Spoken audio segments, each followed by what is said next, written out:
My father glanced at the Bronze Star citation folder in my hand and said, "They give everyone a participation trophy now, don't they?" My mother laughed softly. He had no idea that beyond the ballroom doors, 300 veterans already knew my name, my deployment, and the night that medal was earned. When the doors opened and I stepped inside, chairs scraped backward across the floor. Every veteran in the hall rose to their feet. My father stopped smiling, but the real question was not why they stood, it was why he had never bothered to learn the answer. My name is Captain Maya Brooks. I am 35 years old, an Army Medical Operations Officer, and the State Veterans Recognition Dinner was the first event my parents had attended with me in uniform in almost 8 years. They were not there because of me. My younger brother, Grant, owned a construction company that had sponsored the Veterans Hall's new wheelchair entrance. My parents believed the evening belonged to him. That had always been the easiest version of our family. Grant built visible things, offices, storefronts, polished signs with his name on them. I built evacuation plans, casualty routes, medical supply chains, and field hospitals that disappeared when the mission ended. My father understood concrete. He did not understand work designed to leave no monument behind. At family dinners, he called me organized and dependable, words that sounded kind until I realized he used them to avoid calling me accomplished. Grant had invited our parents as his guests. The Veterans Organization invited me separately and asked me to bring my citation folder. I did not explain that distinction during the drive. Dad spent 40 minutes coaching me on which donors I should meet and warning me not to talk too much about deployment. People come to these dinners to feel hopeful, he said. Not uncomfortable. In the lobby, Grant adjusted his tuxedo and asked why I had brought the dark blue folder. I said the event coordinator requested it. Dad looked at the small bronze-colored emblem on the cover and gave the half-smile he used whenever my work threatened to become serious. "Is that the famous medal?" he asked. "Come on, Maya. They give everyone something for showing up. It's basically a participation trophy." My mother touched his arm and said, "Doug, be nice." But she was smiling too. Grant looked away, pretending to study the donor wall. I could have explained it again. I could have told him what the citation said, or reminded him that he had been invited to the ceremony. Instead, I said, "The doors are opening," and walked into the ballroom. The first veteran to stand was seated near the back. Then the woman beside him rose.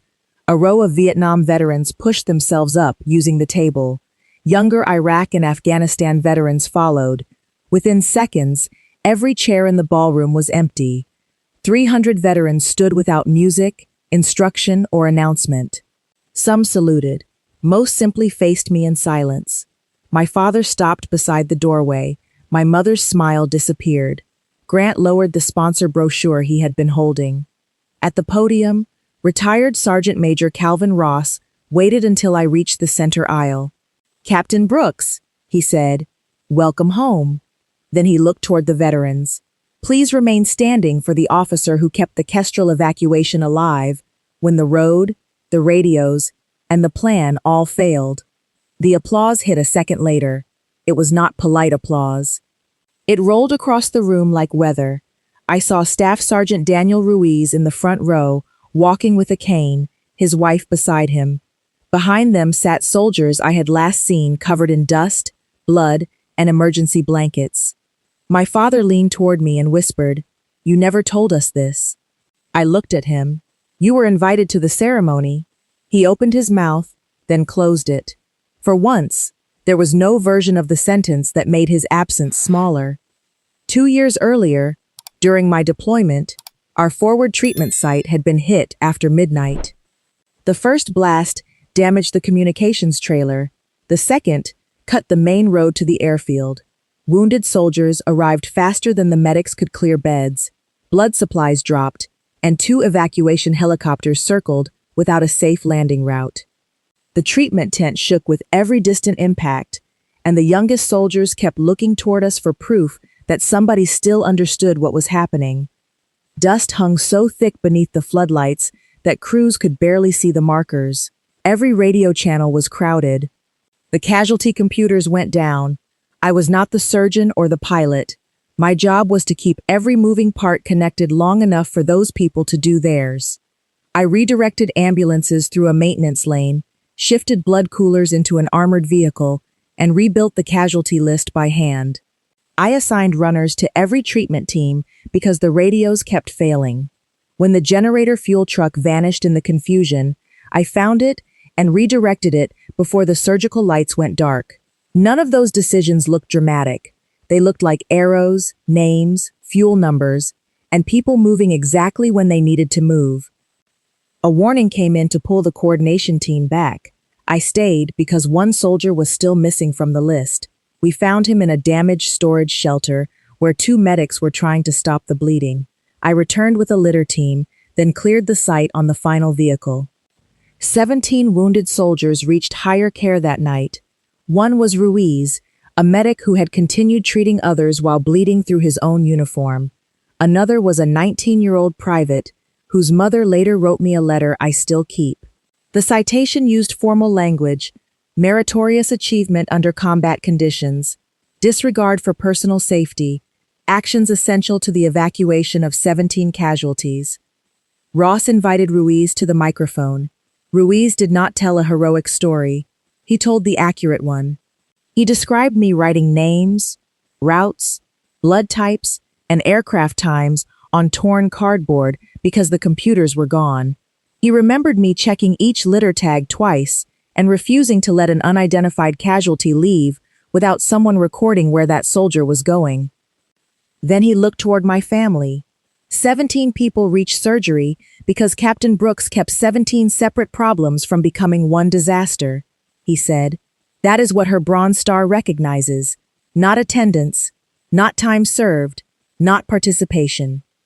My father's face changed at the final word. Ruiz had not heard the joke in the lobby. He did not need to. Men like my father assume their private contempt stays private. It does not. It changes how they look at you, how they introduce you, and which rooms they decide are worth entering. Dad had not entered the room where I received the medal. Grant opened his second office that afternoon, and Dad said family should support milestones that created a future. My mother sent flowers to the wrong building, then told relatives I had received some deployment recognition. At Christmas, Dad joked that Grant earned more press coverage for opening an office than I had for coming home. Everyone laughed because they believed comparison was harmless when I was the one being reduced. I stopped correcting them after that. After Ruiz's speech, the event photographer asked my family to join me beside the podium. Dad stepped forward immediately. He straightened his jacket and lifted one hand toward my shoulder, ready to become the proud father in a photograph that would outlive the truth. I moved one step away. Not this picture, I said quietly. His hand dropped. I asked Ruiz, his wife, and the 4 medics from our table to stand with me instead. The photographer did not hesitate. My mother whispered, "Maya, people will notice." I answered, "They already noticed who stood for me." I did not say it loudly. I did not need to. Grant stared at the floor. Dad looked at the veterans surrounding me and finally understood that respect had been available to him for years. He had simply chosen not to show up. During dinner, Dad barely touched his food. Grant received a brief thank you for funding the wheelchair entrance. He deserved that recognition, but for the first time in our family, his achievement did not require mine to become smaller. The veterans thanked him for the ramp, then turned back to me and asked about soldiers they remembered, hospitals they had used, and the lives that continued after Kestrel. Grant found me near the coffee station and admitted he had laughed in the lobby because that was easier than challenging Dad. I told him silence had always been his safest role. He nodded because there was nothing honest to argue with. When the evening ended, my father waited beside my car. "I thought those medals were automatic," he said. It was not an apology yet. It was an admission that his certainty had never been based on knowledge. "You thought that because learning the truth would have required effort," I told him. "You drove 2 hours for Grant's office opening. My ceremony was 20 minutes from your house." He looked down at the pavement. My mother stood several feet away, crying without asking me to comfort her. Dad said, I was wrong. No explanation followed. No joke. No request that I understand how busy he had been. I accepted the sentence, but I did not use it to erase the years before it. The next morning, he asked me to send him the citation. I told him I would not. The public version was available through the Veterans Organization. If he wanted to know, he could finally do what everyone else in that ballroom had done. He could make the effort himself. 3 days later, he called and read one line back to me, actions essential to the evacuation of 17 casualties. His voice broke before he finished. He had also found the public photograph from my medal ceremony. In it, the seats reserved for my parents were empty. That was the first time my father spoke about my service without translating it into something easier for him to understand. Our relationship did not repair in one phone call. Trust is not applause. It is attendance, attention, and the decision to stop making someone prove the value of work you never tried to understand. The Bronze Star remains in its case. Beside it is the photograph from that night, Ruiz, his wife, 4 medics, and me in the center. My father is not in it. That was not revenge through humiliation. It was a boundary made visible. He called my Bronze Star a participation trophy. 300 veterans answered without saying a word. Tell me where you are listening from, and whether respect that arrives only after the whole room stands up can still be called respect.